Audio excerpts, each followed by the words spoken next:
Hello বন্ধুরা, আজ আমি তোমাদের কাছে নতুন একটা রেসিপি নিয়ে এসেছি। মশলা এগ স্যান্ডউইচ। দেখো, মশলা এগ স্যান্ডউইচ করতে আমার কি কি লাগছে। এখানে আমি পাউরুটি নিয়েছি, এখানে দেখো ডিম রয়েছে, পেঁয়াজ কুচিয়ে রেখেছি, লঙ্কা কুচিয়ে রেখেছি, গাজর কুচিয়ে নিয়েছি, ক্যাপসিকাম কুচি নিয়েছি, টমেটো কুচি করে রেখেছি, নুন নিয়েছি, এখানে হলুদ আছে, লঙ্কা গুঁড়ো আছে, চিজ আছে, বিট নুন আছে, ব্ল্যাক পেপার আছে, মাখন আছে, মেয়োনিজ আছে, আর এখানে অলিভ অয়েল নিয়েছি। এবার দেখো, ডিমটা আমি ভেঙে নিচ্ছি, বাটির মধ্যে রাখছি।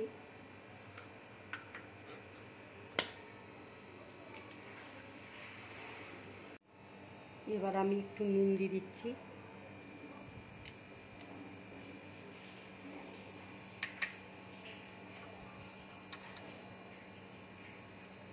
পেঁয়াজ কুচি দিয়ে দিচ্ছি,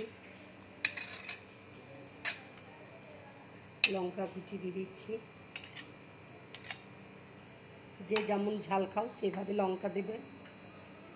একটু হলুদ দিয়ে দিচ্ছি,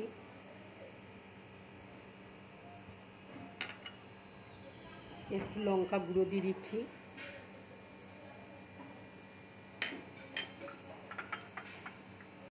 একটু টমেটো কুচি দিয়ে দিচ্ছি।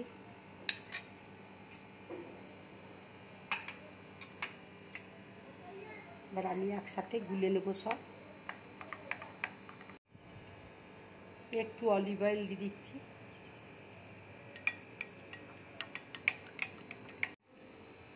এবার আমি বাটির মধ্যে গাজর নিচ্ছি, ক্যাপসিকাম নিচ্ছি,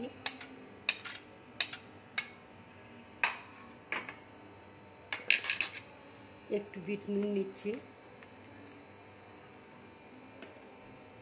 একটু ব্ল্যাক পেপার নিচ্ছি,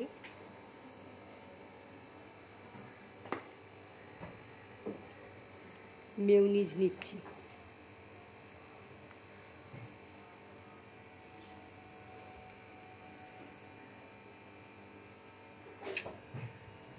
একসাথে মাখিয়ে নেব। এবার প্যানের মধ্যে আমি মাখন দিয়ে দিচ্ছি।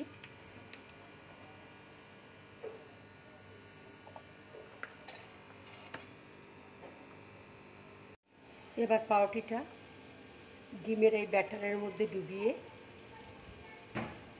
আমি প্যানের মধ্যে দিয়ে দিচ্ছি, ফ্রাই প্যানে। দেখো, মাখনটা মেল্ট হয়ে গেছে।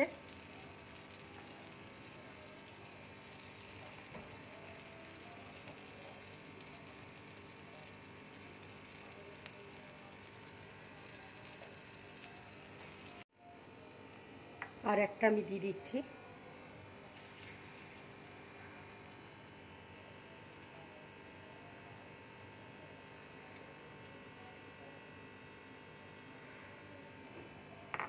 আর আমি পাউরুটিটা আর একটা দিয়ে উল্টে দিচ্ছি।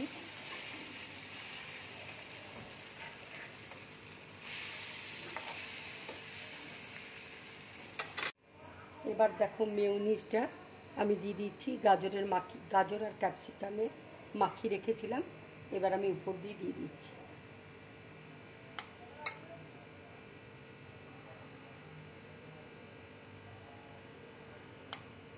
এর উপরে দেখো আমি চিজ গ্রেট করে দিচ্ছি।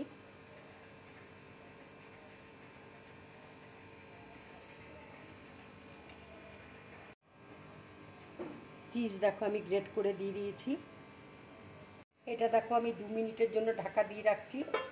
এই চিজটা ভালো করে মেল্ট হয়ে যাবে। দেখো, ঢাকাটা খুলে দিচ্ছি। দেখো, খুব সুন্দরভাবে মেল্ট হয়ে গেছে। এবার আমি প্লেটের মধ্যে তুলে নিচ্ছি।